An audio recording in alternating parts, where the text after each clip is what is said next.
Welcome ladies and gentlemen to TBK Digital, and today we're gonna take a look at a case from Phanteks, the Enthoo Evolv Swift. This is a small enclosure, it is a mini ITX case, and it's quite unique in that way. It has a small footprint on your desk, but it's still quite tall, and I also think it looks pretty great, so I wanted to take a greater look at it so I could bring it on to you guys. And let's just start with a quick unboxing of the case. And as you can see, I just want to mention the packaging. You can see mine got a few bruises on the way in shipment, but I can assure you my case was completely fine. It didn't have any scratches at all. And at the top of the box, you could see there were some markings for where you should open this package. It's pretty neat because when you do that, the first thing you get to is the manual, which in this case is actually pretty great, and it's definitely usable.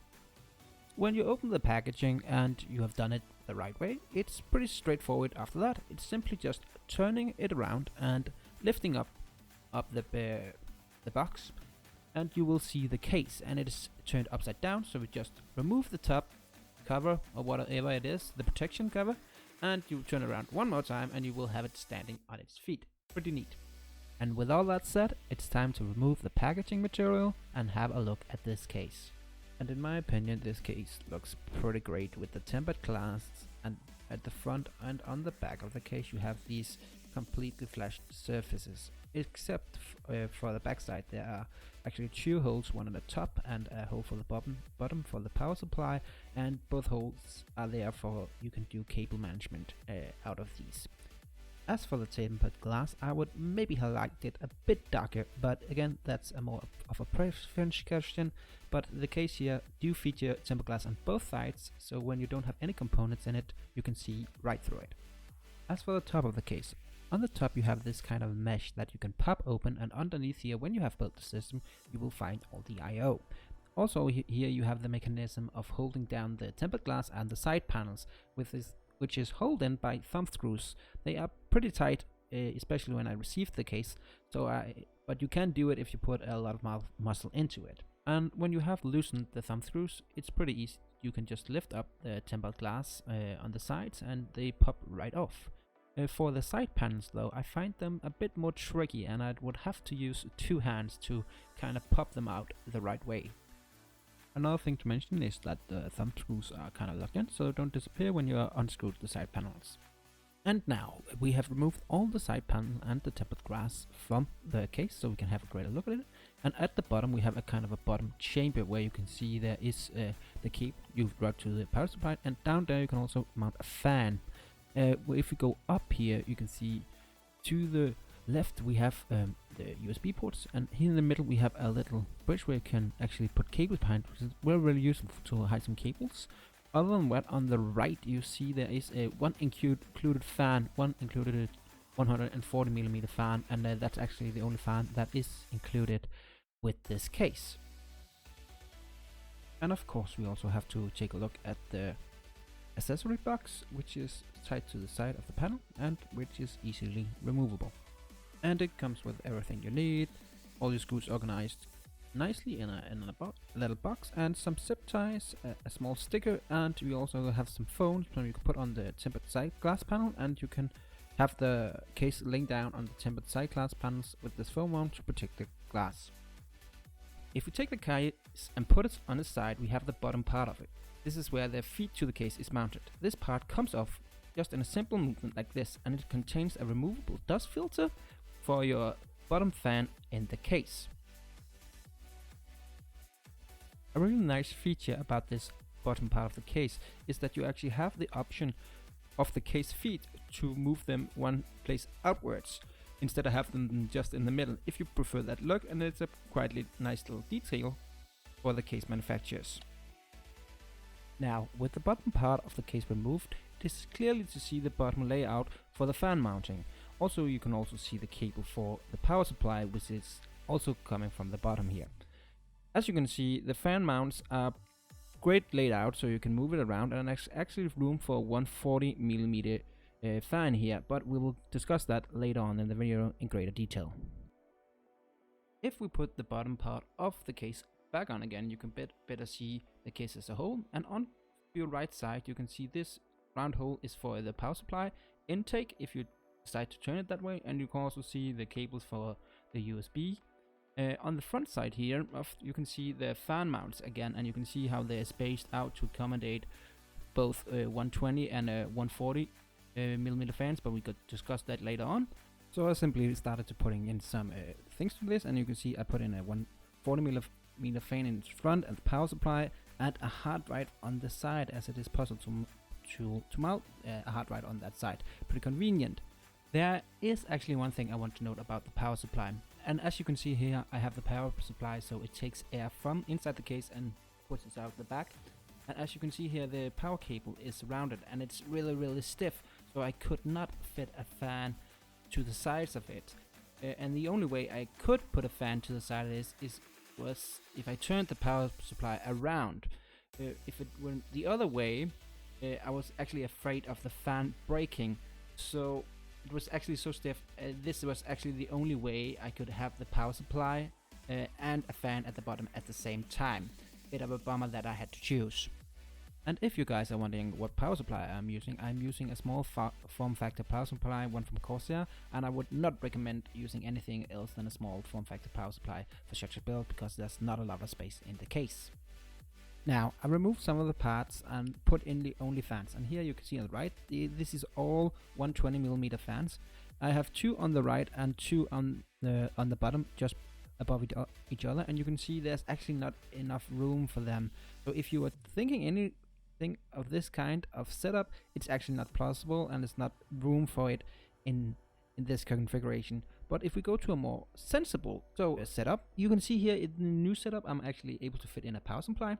We still have our 2 fans to the right here to showcase if you were using a radiator, and at the bottom here in the bottom chamber you're actually able to fit another fan, as we saw earlier with the power supply.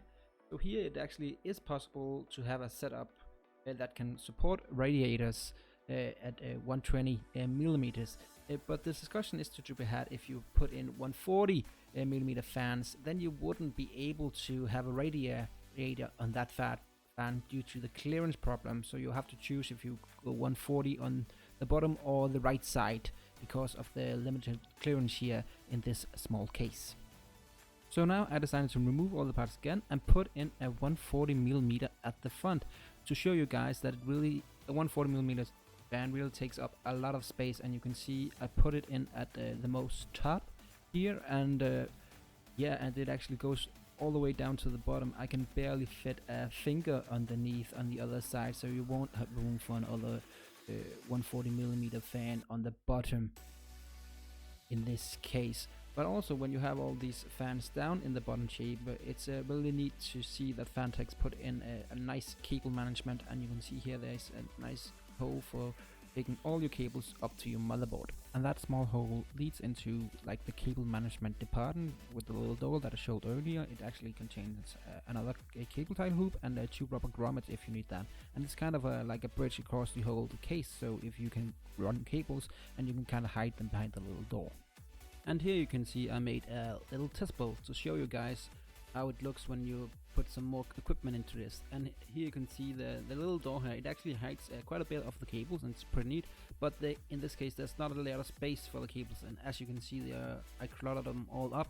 You can definitely do a better job of this, but there's really not a lot of space. Also the USB port here, the cables are actually quite thick, so it's pretty hard to get them in there. And also if you have any cable going to, as I have, to the hard drive, there's really not a lot of space here on the outside.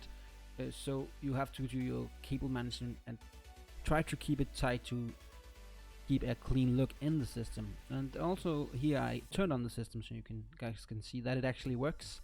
Another thing I want to point out is the distance from the power supply all the way to the 8-pin motherboard power.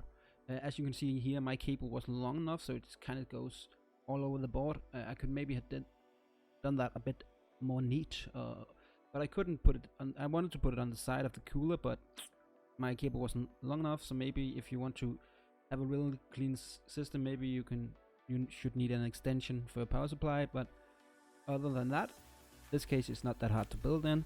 But I wish there was a couple of things that I knew before I started a build. One of those things I wish I knew was that the SSD brackets actually go in last, even though, as you can see here, they are actually toolless to install, but I did need to put a bit of force in to put them in just right. And the reason why you want to install these last is because the GPU, it's mounted on this bracket with a PCIe extender, and these PCIe extender can actually not come around to the motherboard if you have your SSD installed. So just keep that in mind if you're going to build in this case. And as for the GPU bracket, it's actually pretty simple. It's actually just on the back side of the case. There is this bracket that is adjustable, so you can adjust it to fit your size by loosening 2 screws at the top and 1 on the side of the motherboard. So what you do is just you unscrew the screws and you take out the PCIe bracket, and you just remove the bracket and you put in your GPU, and when you're done it will look a little bit like this. And there we have it, a real tight fit. You can see the PCIe extension cable is totally stretched out. Also, this GTX 970 Strix is actually because of the cooler and the heating pipes. It's actually a bit too big, as you can see here. It's a really tight fit and can actually just pressure it in. It's kind of being pushed out a bit because of the size of this. Another thing I want to mention is when you put on the tempered side glass panel on this, because of the cooler situation on this GPU, it's more an open style case cooler. The fans actually spins up extremely loud because it's kind of been stuffed by air, because the tempered glass goes right up in front of it. So if you have an open style cooler as I have, I would actually not go and recommend this case, because they became so loud that I actually removed my own side panel to give my GPU a more air, so to speak, so it can breathe better. But if you have a more blower style cooler, I think it would be better off in this case. Another thing I want to mention is on the top here you have a RGB LED power light, and that's actually customizable. You can actually hook up a compatible Phanteks RGB LED strip, and you have synchronized lights throughout your case.